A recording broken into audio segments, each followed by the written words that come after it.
Hello, welcome to the Learn English Lab. Today's podcast is Why Small Actions Change Your Life. Right on. And imagine for just a second that you want to get fit.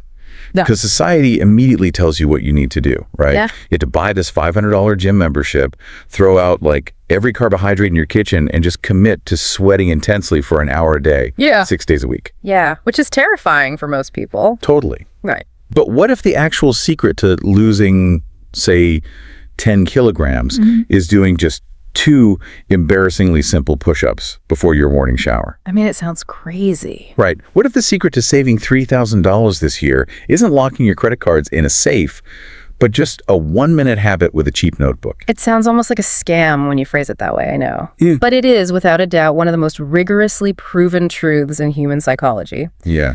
We are conditioned to believe that massive success requires this massive, painful action. But the reality is completely counterintuitive. And that is absolutely why we are doing this deep dive today, because we all suffer from this shared delusion. So let me ask you, listening to this right now, have you ever looked at someone who is just undeniably successful? Oh, we all have. Like maybe it is a famous author with a stack of bestsellers, or a perfectly fit athlete, or even, a confident public speaker who just commands the room in a second language. Have you ever looked at them and thought to yourself, I could never, ever do that? It is a universally relatable feeling. I mean, I have felt it, you have felt it. We look at that final, polished, gleaming end result, and we just feel completely paralyzed by the sheer scale of it. Right, because the gap between where we are sitting right now and where they're standing, it just looks like an uncrossable canyon. You hit the nail on the head. We are suffering from what sociologists sometimes call the mountaintop illusion. The mountaintop illusion. Okay, break that down. So imagine you are standing at the absolute bottom of a colossal mountain. You're craning your neck, squinting against the sun, just to see the peak. You see the finished book, you see the marathon finish line, or that thriving multinational company. But what are you entirely missing from that vantage point? All the steps, like the hundreds of thousands of invisible, grueling, tiny little steps it actually took to get up there. 100%. You see the published novel on the bookstore shelf, but you do not see the single messy paragraph that the author forced themselves to write on a Tuesday morning before they even had their coffee, right? When they felt totally uninspired. Right.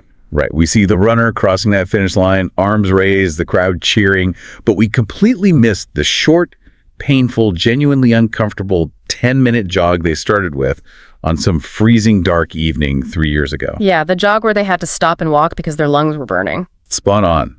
That is the truth that most people completely miss. And it's a truth that can genuinely, permanently change your life. Every extraordinary achievement in human history began with one small, seemingly insignificant action. I really want to sit with that for a second. Every single one. Yeah, the mission of our deep dive today is to really deconstruct this, because it scales from the personal to the monumental. Think about the Great Wall of China, right? One of the most massive structures ever built. It started with a single worker laying one single brick in the dirt. Absolutely. Or the theory of relativity, which literally changed our understanding of physics forever. It started with one curious question in a young patent clerk's mind about what it would look like to ride a beam with light. Even your absolute favorite novel that started with one sentence scribbled on a napkin. The most successful tech companies in the world. They didn't start with glass skyscrapers. No, they started with one simple, awkward conversation in a dusty garage or over a cheap cup of coffee. And yet, despite all this overwhelming historical evidence, we constantly underestimate the power of these small actions. We dismiss them completely. We tell ourselves, come on, what difference is 5 minutes of reading actually going to make? Or one healthy meal won't change my body, so I might as well eat the junk food. Yeah, or specifically for our listeners, studying 10 new English words today is totally pointless when I need to learn thousands to be fluent. But the science, the history, the psychology, it all tells a completely different story. Small actions are not just important, they are the entire ballgame. They are everything. So I want to get into the anatomy of a small action and really figure out why we sabotage ourselves so consistently. Based on the mountain of source material we are looking at today, how do we actually define a micro step? Because it's not just doing less, is it? No, not at all. It is a very specific methodology. To make sure we are all working from the same foundation, a true small action, a microstep, has to meet 4 very strict criteria. Oh, what's the first one? First, it takes almost zero time. We are talking usually between 1 and 15 minutes, absolute maximum. Okay, so it has to be fast. Got it. What's the second rule? Second, it requires incredibly low effort. You do not need a special degree, you don't need expensive gear, and you don't need prior skills. It should be something you can do in your everyday clothes, right in your current environment. Make it completely frictionless. I love that. Third, and this is the one that trips people up, it seems completely insignificant on its own. Wait, really? Insignificant? Yeah. One single instance of doing this action does not appear to make any difference whatsoever to your life. If you do it once, nothing changes. Which feels totally counterproductive, but I know we will get into why that's the secret sauce in a minute. Yeah. And the fourth criterion. It is easily and consistently repeatable. It is so easy, so completely devoid of friction that you can do it again and again, day after day, without draining your willpower reserve. You don't have to hype yourself up. Right. You don't need a motivational speech to do it. Let's bring this down to earth with some real-world examples from our research. I have a list right here, and honestly, reading these out loud, they are almost laughably easy. For health, drinking just 1 glass of water the absolute second you wake up. Yep. For learning English, reading 1 single page of an English book every day. Not a chapter, a page. For fitness, doing 5 push-ups every morning. For your career, it could be sending 1 brief networking email per week. For relationships, just sending a simple thinking of you text message to a friend you haven't spoken to in a while. Mental health. Writing down 3 specific things you are grateful for before your head hits the pillow. Finances. Saving $1 or 1 single unit of your local currency every single day. Even creativity. Writing 1 sentence in a journal. 1 sentence. None of these will exhaust you. None of these require you to clear your schedule. They're microscopic. But here is the magical part. Every single one of those actions, repeated over weeks, months, and years, can completely transform the trajectory of your life. Okay, I have to jump in and play devil's advocate here, because I hear you. But realistically, as a human being living a busy life, what difference does a 5-minute read or 1 healthy meal actually make? Well, I mean, if I eat a salad for lunch and then a pizza for dinner, my body doesn't care about the salad. Why is our immediate instinct to just roll our eyes and dismiss this entirely? it is a brilliant question, and the answer lies in how our brains are wired. We actually fall into 3 major psychological traps that actively prevent us from trusting small actions. The first is the instant gratification trap. Oh, yeah. We're terrible at that. We really are. We live in a world that is perfectly engineered for speed. Fast food, fast internet, fast deliveries. Social media has essentially trained our neurological reward systems to expect immediate payoffs. When we put in effort, we want to see the result right now. And small actions just absolutely refuse to work on that timeline. That's the crazy part, isn't it? They refuse. Let me give you a classic thought experiment that illustrates this perfectly. Imagine I offer you a choice right now. I can give you $1 million in cold, hard cash right this second. Okay, I'm listening. Or I can give you a single copper penny, but that penny will magically double in value every single day for 30 days. Which do you take? Well, I know it's a trick question because of the topic, so I'd take the penny, but my gut screams to take the $1 million. Most people would take the million without a doubt. Now, let's watch what happens to the person who took the penny.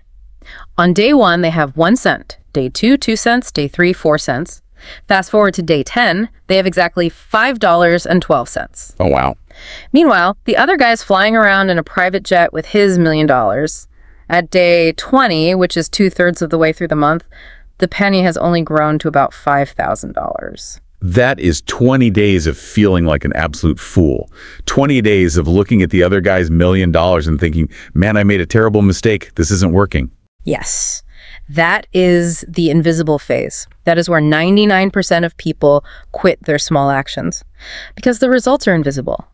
But let's finish the month. On day 29, that compounding penny is worth over $2.6 million. That's insane. And on day 30, it is worth over $5.3 million.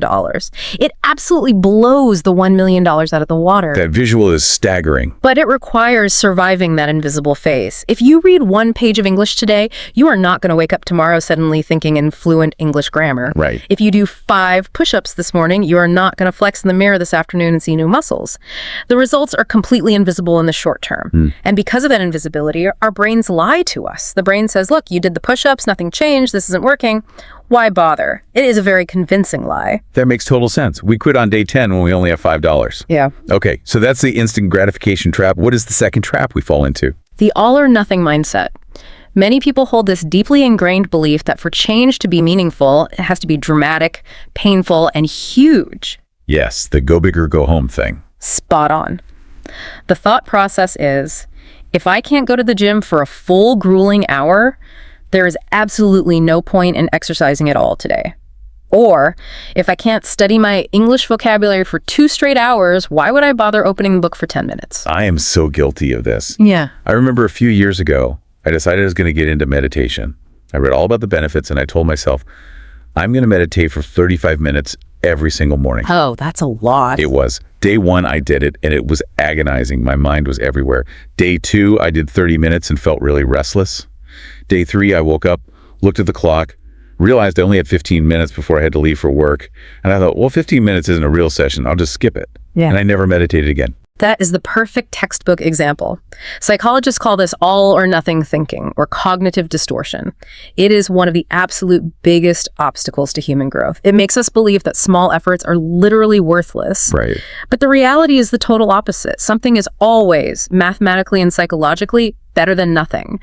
10 minutes of practice is infinitely better than 0 minutes. 1 push-up is infinitely better than no push-ups. We have to tattoo this core rule onto our brains. Small is not the enemy. 0 is the enemy. 0 is the enemy. I want everyone listening to just let that sink in. 0 is the enemy. And what about the third trap? The comparison problem. We live in an era of hypervisibility. When we compare ourselves to people who are already at the absolute top of their game, we focus entirely on the massive gap between where they are and where we are. And looking at that gap, it feels enormous. Yeah. It feels impossible to cross. But what we fail to see is that those highly successful people crossed that exact same gap, one tiny, unglamorous step at a time. They did not leap across the canyon in one bound.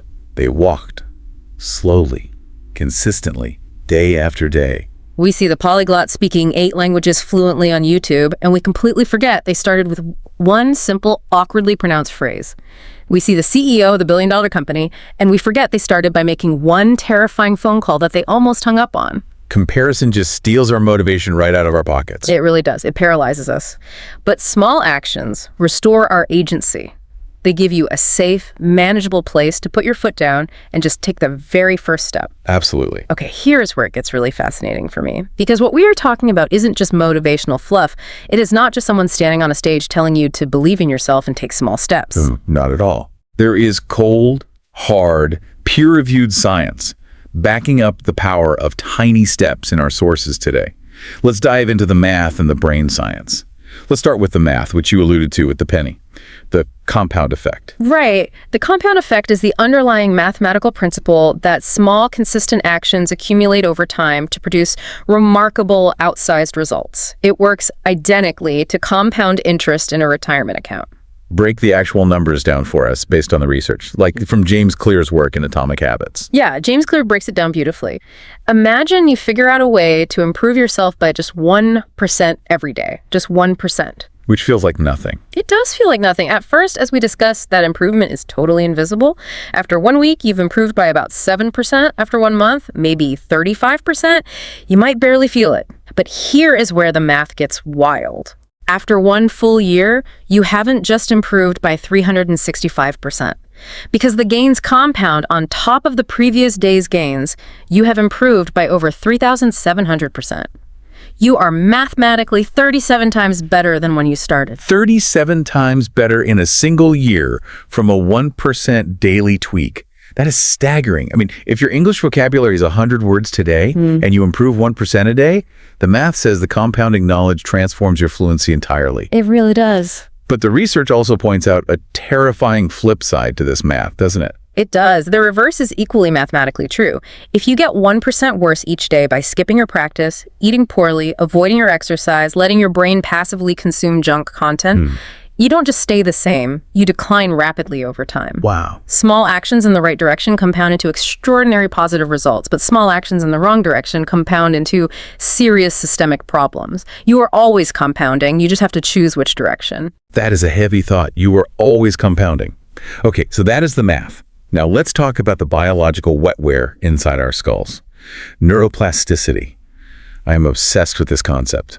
It is arguably one of the most important discoveries in modern neuroscience. For a long time, the scientific consensus was that the adult brain was fixed. They thought it was like a computer built in a factory. Once the hardware was set in your 20s, it never changed. Right, you are who you are. Exactly what they thought. But your brain is actually highly plastic. It physically changes its structure, its density, and its wiring based on what you do repeatedly. The analogy from our source material that I absolutely love is the overgrown forest. I want you, the listener, to really picture this. Imagine you are standing at the edge of a dense, wild, completely overgrown forest. Okay. And you need to get to the other side. The first time you try to walk through, it is incredibly difficult. You are hacking away at thick branches. You are tripping over hidden roots. You are pushing through dense, thorny bushes.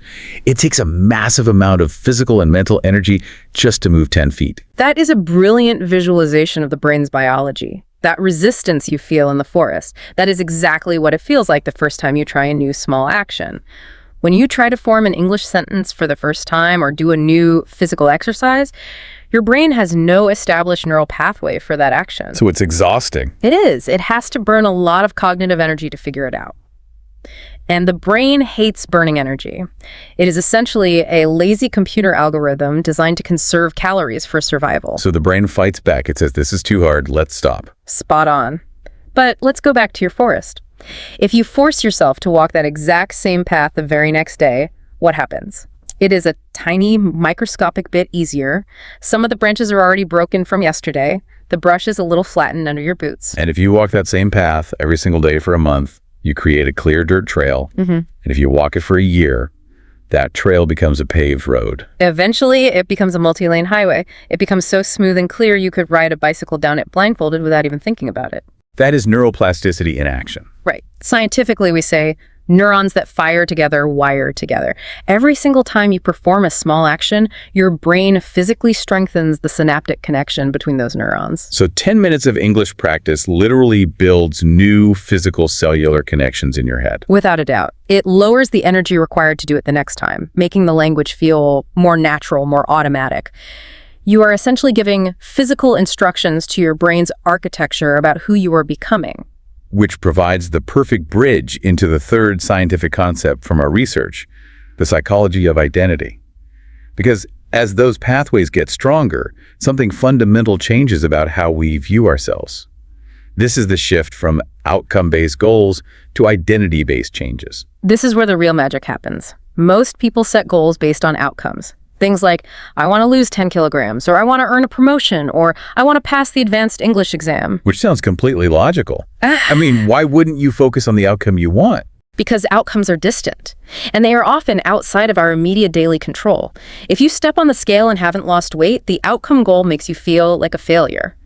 But deep, lasting behavioral change comes from focusing on your identity. Oh, I see. Instead of saying, I want to lose weight, the shift is, I am a person who takes care of my physical health. Instead of, I want to be fluent, it is, I am a person who practices my target language every day. Okay, I have to push back here because it sounds a bit like toxic positivity. How do we actually build that new identity? Because I can't just stand in front of my bathroom mirror, look at myself, and declare, I am a marathon runner if I haven't jogged a single mile in a decade. My brain knows I'm lying. It feels delusional. And your brain is absolutely right to reject that. You cannot trick yourself with empty affirmations. You build identity through evidence. And how do you gather evidence?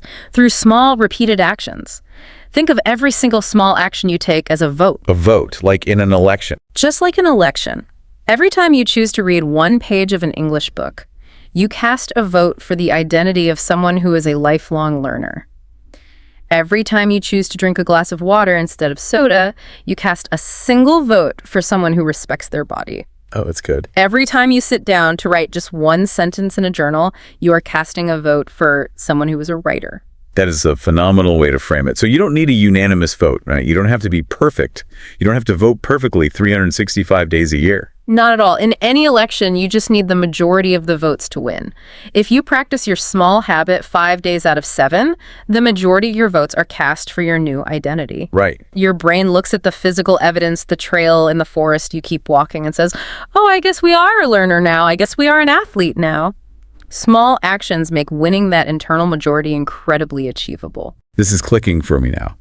The math proves it grows, the biology makes it easier, and the psychology changes how we view ourselves. But I want to move from theory to reality, because hearing about abstract math and brain synapses is great, but how does this actually look in the wild? Let's do it. Let's dive into some real-world case studies from our deep dive today, starting with health, wealth, and work. Let's talk about James. James is a fascinating case study in overcoming deep psychological resistance. He is a 42-year-old office worker who hasn't exercised deliberately in over 15 years. Wow, 15 years. Yeah, he works a sedentary job, he is overweight, his energy crashes every afternoon, and his doctor just gave him a stern warning about his high cholesterol. Yeah. He knows, logically, that he has to change. But the idea of going to the gym absolutely terrifies him. Which is such a common, incredibly human reaction. When he thinks of the gym, he doesn't think of health. He imagines all these super fit, muscular 20-something people staring at him.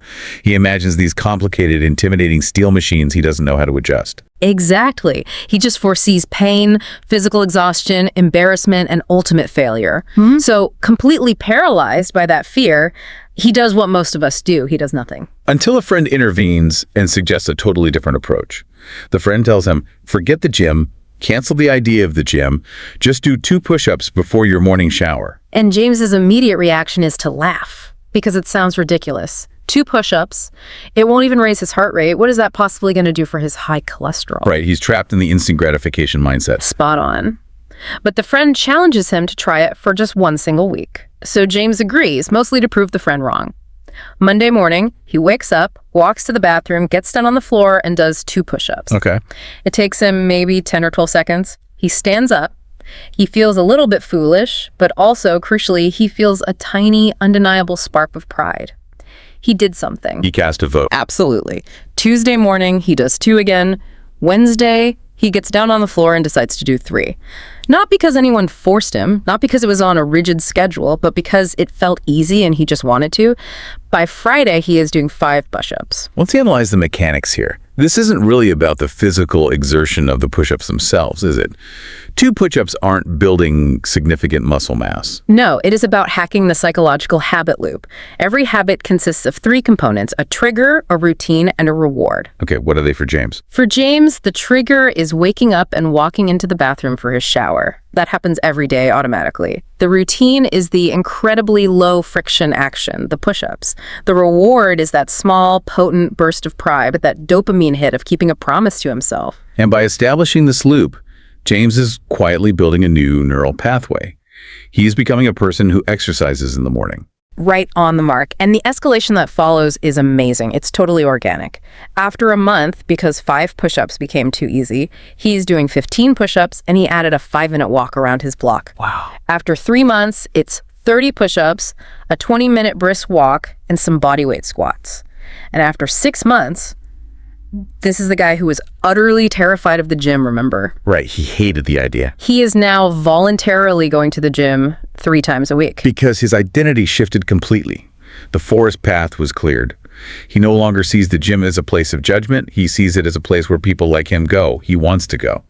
By the end of the year, James lost 12 kilograms, his cholesterol normalized, and his daily energy levels stabilized completely. A total life transformation, all birthed from a 10-second action. That is incredible. Let's shift gears from physical resistance to emotional resistance. I want to talk about wealth and specifically Rose's story, because money is a massive stressor, and dealing with it often involves huge amounts of denial. Oh, absolutely. Rose's situation is very common. She's a 30-year-old school teacher. She makes a decent, reliable salary, but somehow, at the end of every single month, her bank account is nearly empty. It just vanishes. It just vanishes into thin air.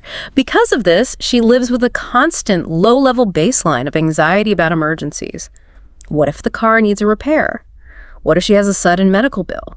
She tried setting up those complicated budgeting spreadsheets, but they required so much mental energy that she gave up after a week. So she takes the micro-step approach.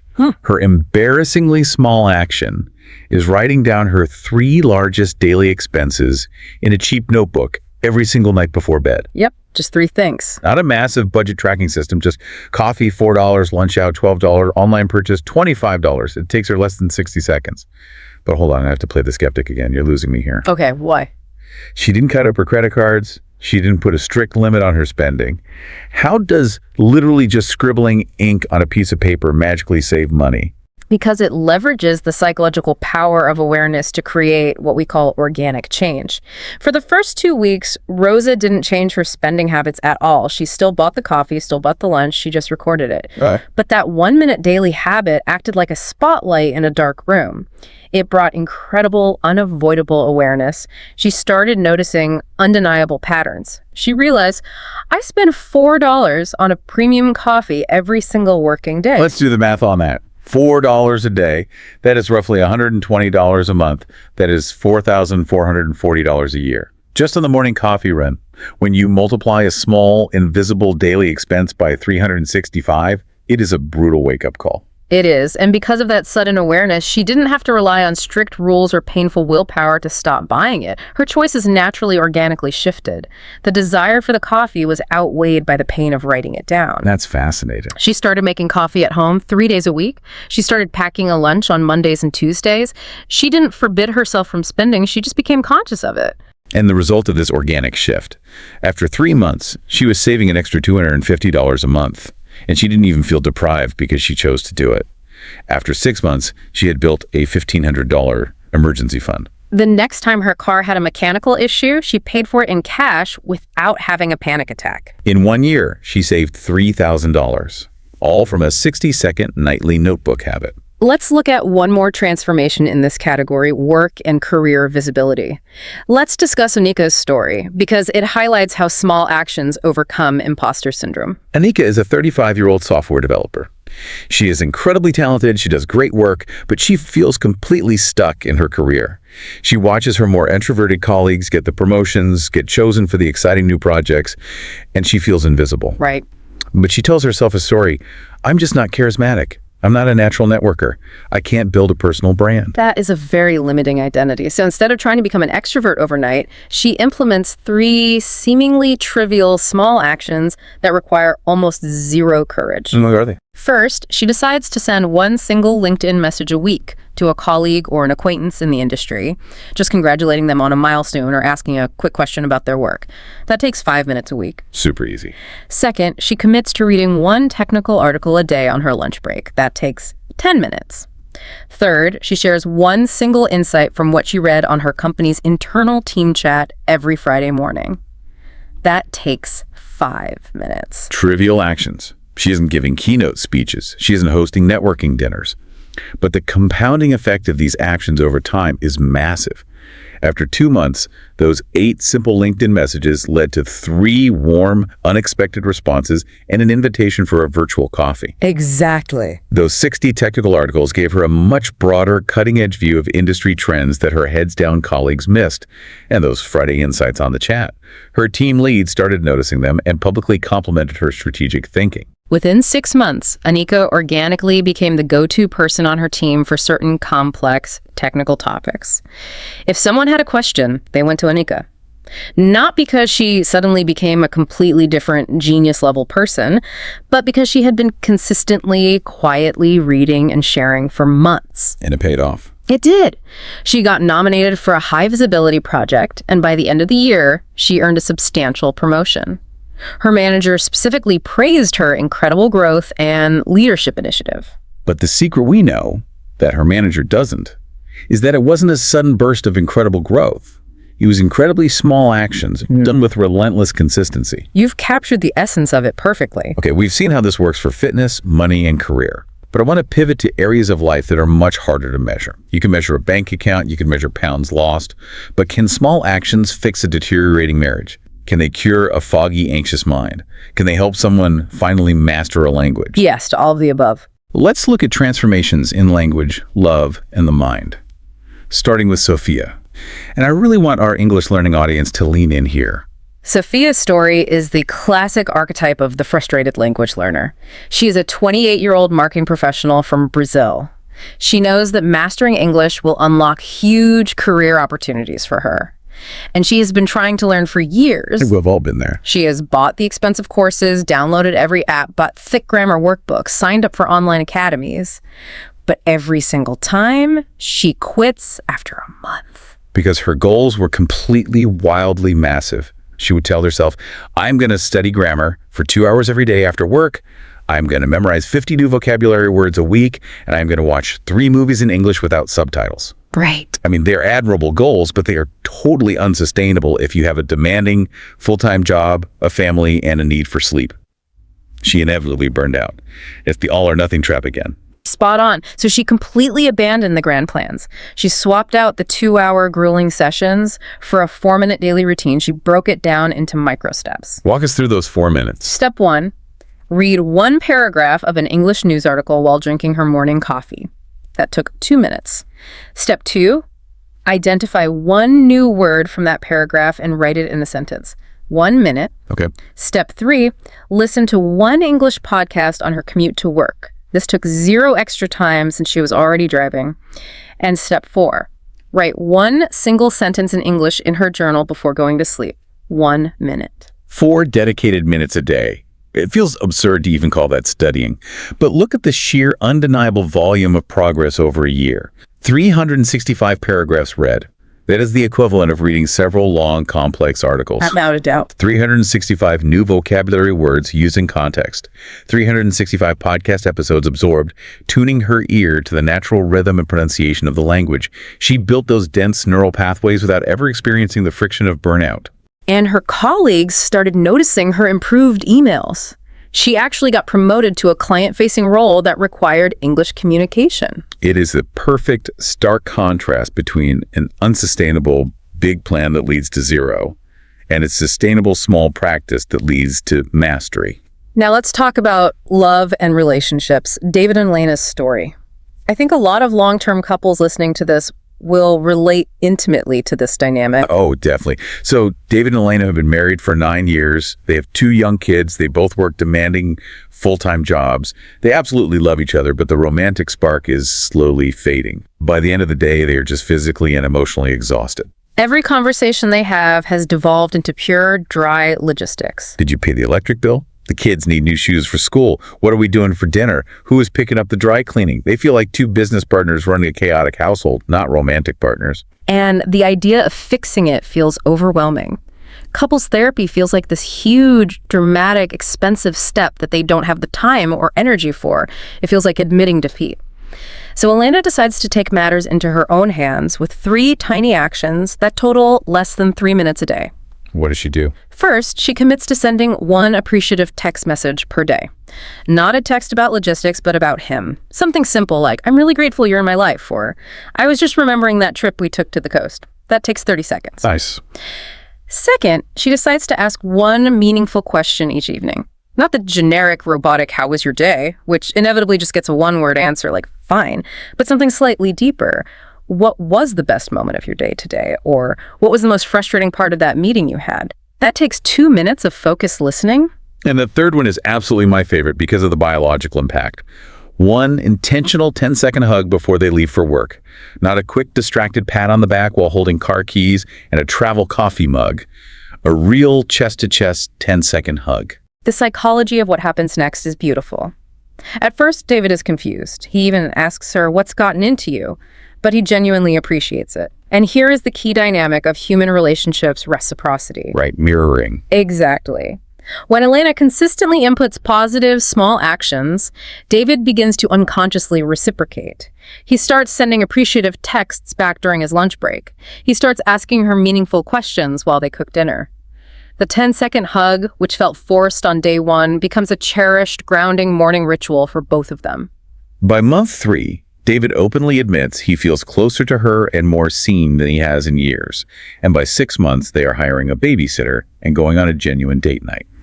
Not forced by a therapist, but because they actually truly want to spend time together. Oh. A marriage pulled back from the brink of roommate status by under 3 minutes of intention a day. Let's round out this section with Thomas and how small actions impact the mind. Thomas is 25 years old. He has a decent job, a nice apartment, a good group of friends. On paper, everything looks fine. But internally, He is battling persistent low mood, brain fog, and underlying anxiety.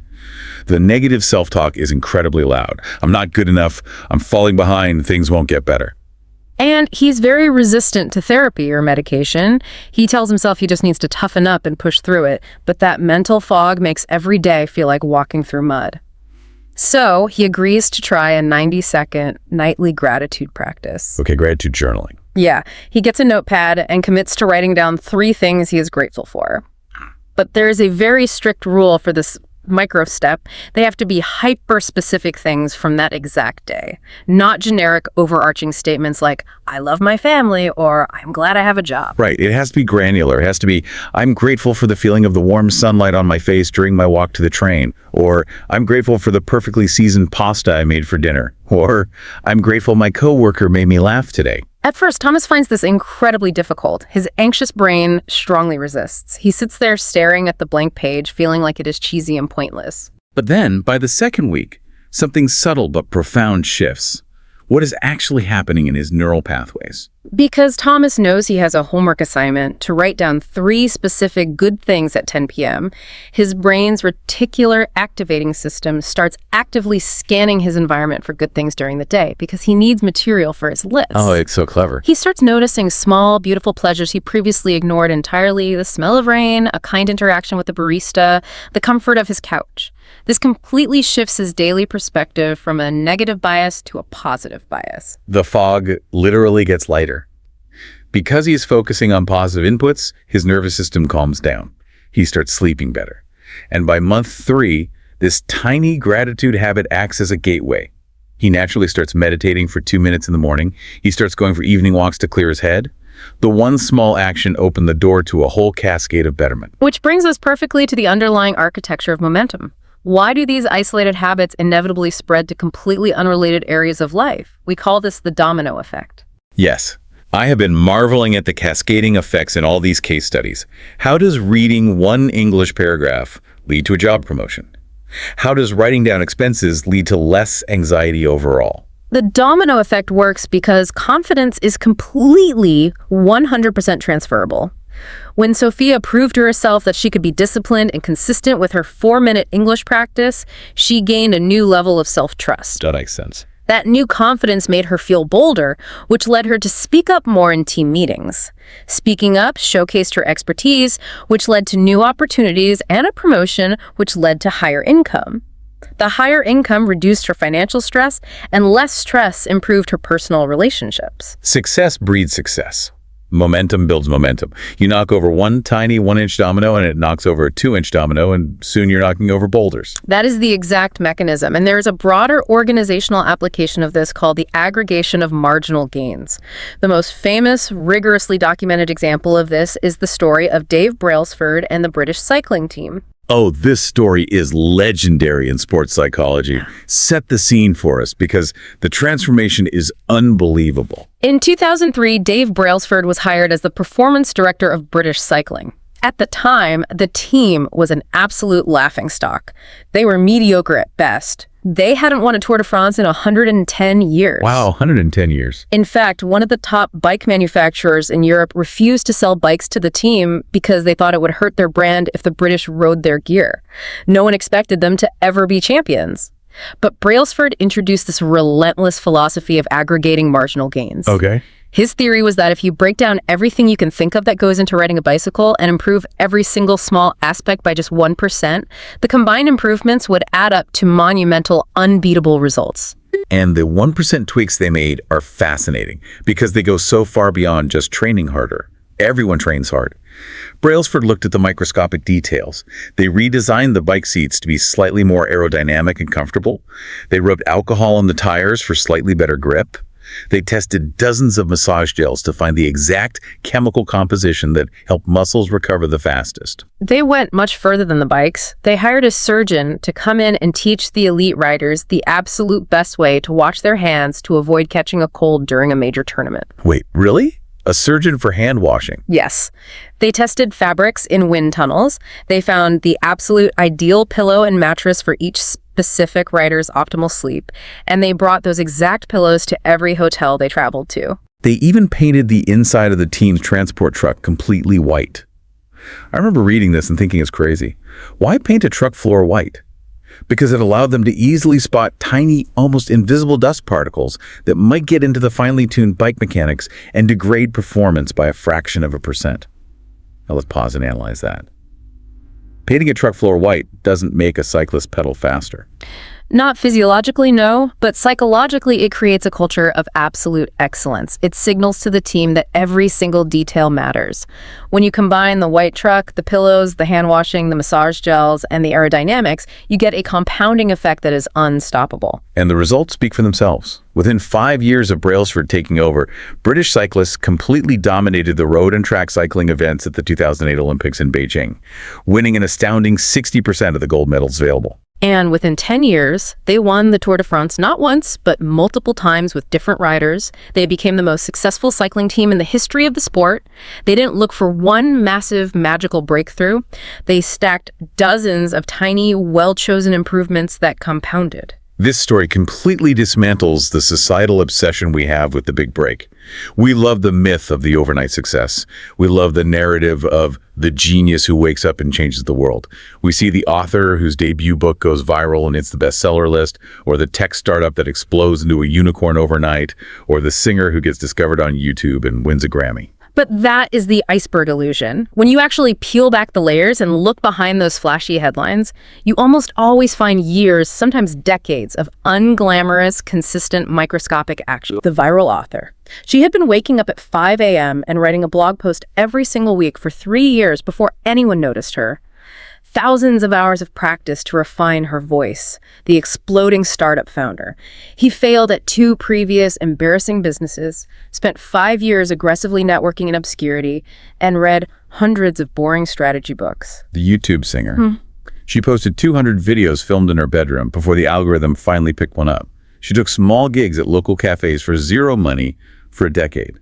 There are almost no true overnight successes. There are only small actions that compound until they finally cross a threshold of visibility. There is a beautiful, deeply pragmatic Japanese philosophy for this concept called kaizen, which translates to continuous improvement through small incremental changes. It is the very philosophy that helped rebuild Japan's manufacturing economy from the ashes after World War II, and it is the operating system that drives major innovative companies today.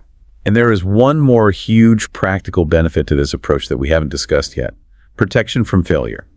Small actions carry almost zero risk. That is a brilliant point.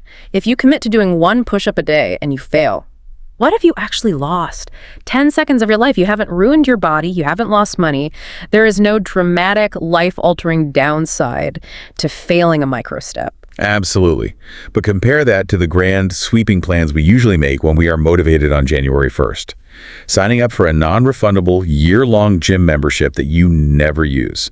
That is $500 wasted, plus the guilt of seeing the key tag on your keys every day. Or quitting your stable job to start a business without any preparation or savings. That is months of income lost and potential ruin. Committing to an extreme, punishing liquid diet. You inevitably abandon it after 2 miserable weeks, and you are left with emotional exhaustion, a damaged metabolism, and a deep sense of failure. Grand plans carry grand risks. The stakes are too high. Small actions remove the absolute biggest barrier to starting anything new, the paralyzing fear of failure.